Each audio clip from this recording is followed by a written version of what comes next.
பஞ்சபூத ஸ்தலங்கள்ல திருவண்ணாமலை அக்னி ஸ்தலம். அடிமுடி காணாத ஜோதி பிளம்பா சிவன் அருள் பாலிக்கிறதா ஐதீகம்.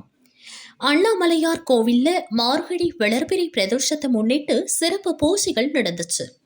1000 கால் மண்டபத்திற்கு பக்கத்துல இருக்கிற நந்தியம் பெருமானுக்கு மகா அபிஷேகம் பண்ணாங்க.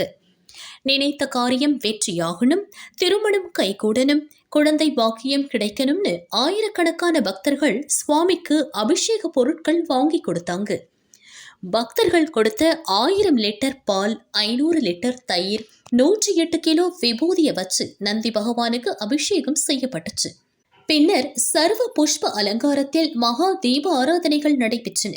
சிவனடியார்கள் அண்ணாமலையாருக்கு அரோகரா கோஷம் முழங்க சுவாமி தரிசனம் செய்து மனமுருகினாங்க.